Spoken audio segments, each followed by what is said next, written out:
Mesdames et messieurs, l'Iran vient de menacer Israël et lance un ultimatum choc à l'armée de M. Benjamin Netanyahou. Ceux qui continuent de croire, ceux qui continuent de penser que Israël et l'Amérique ont la même mise sur les négociations. Écoutez ce que l'Iran dit. Après avoir interdit à l'État hébreu d'Israël de ne plus lancer aucune frappe sur la capitale libanaise, Beyrouth, quelque chose qui a été d'abord validé, quelque chose qui a été obtempéré. Alors, Israël s'est retenu. Mais les Iraniens ne s'arrêtent pas là. Les Iraniens demandent le retrait des troupes israéliennes dans le sud de l'État libanais. Ils demandent, ils exigent le retrait de toutes les troupes israéliennes qui se sont infiltrées dans le sud du Liban, qu'ils doivent se retirer immédiatement. Mesdames et messieurs, vous voyez, les Iraniens que vous voyez là, ce sont des gens ils ont compris en fait qu'ils ont la même mise sur les négociations. Ils ont compris que l'Amérique ne peut plus combattre. Ils ont compris que si ils décident de bafouer ces négociations, Trump va tomber. Et ils ont compris que toutes leurs décisions qu'ils donnent à l'Amérique, Trump opère, Trump coopère proprement.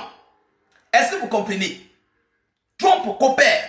Écoutez ce que l'on nous dit. Mesdames, Mesdemoiselles et messieurs, mettez le geste qui motive, partagez massivement. Ça, c'est un message que le monde entier doit comprendre. Le chef de la force Al-Quds, des gardiens de la révolution, exige, le chef de la force Al-Quds, des gardiens de la révolution, exige le retour des troupes israéliennes aux positions qu'elles occupaient avant la guerre en Iran.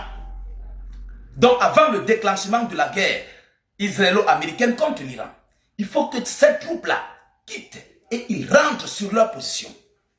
Alors, vous savez, lorsque les Iraniens le disent, mesdames, mesdemoiselles et messieurs, ils vont le faire. Ils vont le faire parce que sans ça, les Iraniens sont capables de stopper les négociations.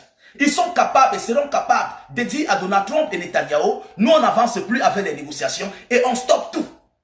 Ils seront capables de dire à Trump que si vous voulez que les négociations puissent évoluer, alors dites à M. Benjamin Netanyahou de retirer ses troupes de là. Donald Trump, cherchant à réparer les conséquences de la cause profonde. Quelles sont les conséquences?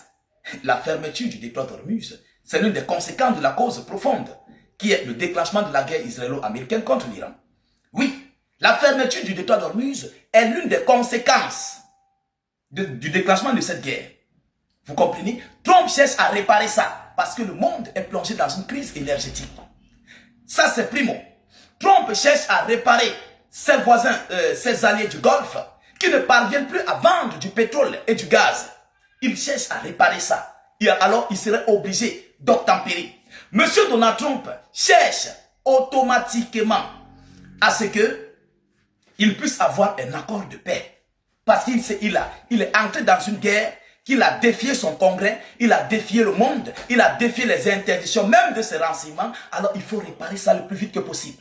Trump va accepter ça. Pourquoi? Parce qu'il n'est pas en capacité à l'heure actuelle de lancer une nouvelle guerre contre l'Iran. Alors, si l'Iran se retrouve en train de lancer une nouvelle guerre contre l'État hébreu d'Israël, mesdames, mesdemoiselles et messieurs, l'Amérique ne pourra pas.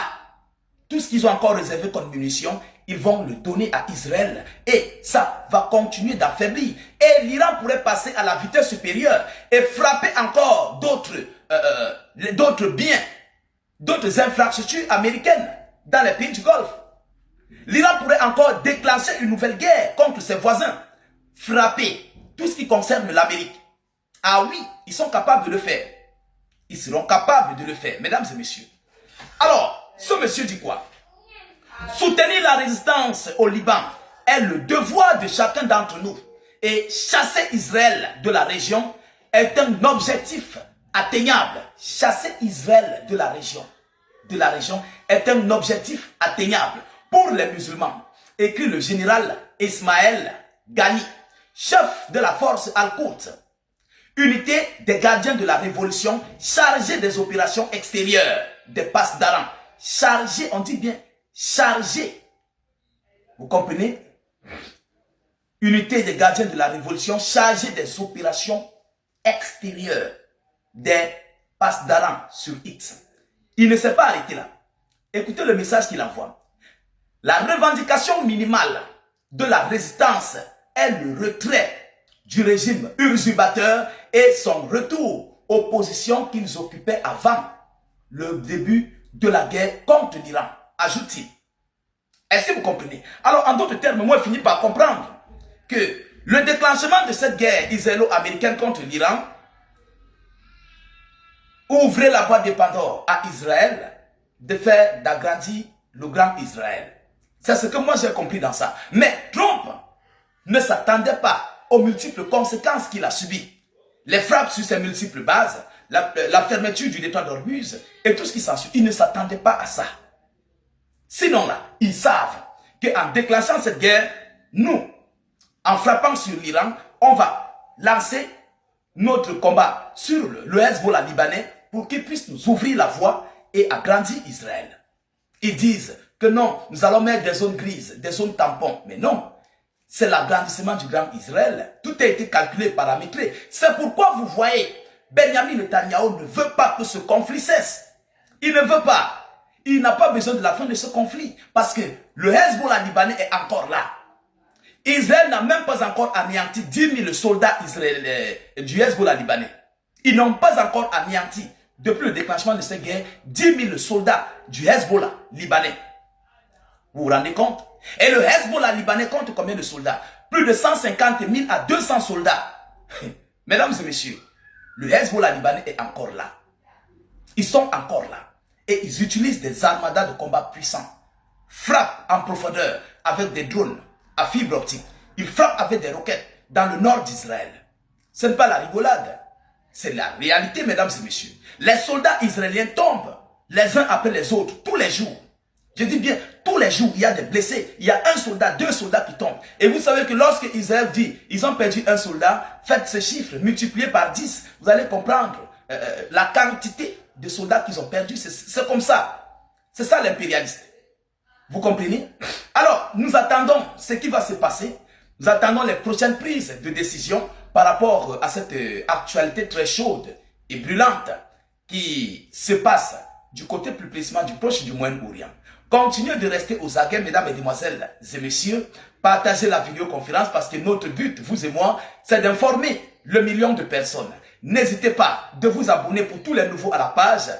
Peu importe où vous soyez, abonnez-vous massivement à nos multiples canaux de diffusion, de réalisation, YouTube, Facebook, état d'urgence. N'hésitez non plus, s'il vous plaît, de mettre vos propres avis en commentaire. Si vous n'avez rien écrit, mettez salut, état d'urgence en commentaire ou encore vive la paix dans le monde. C'est très important de le souligner, c'est très important de le dire.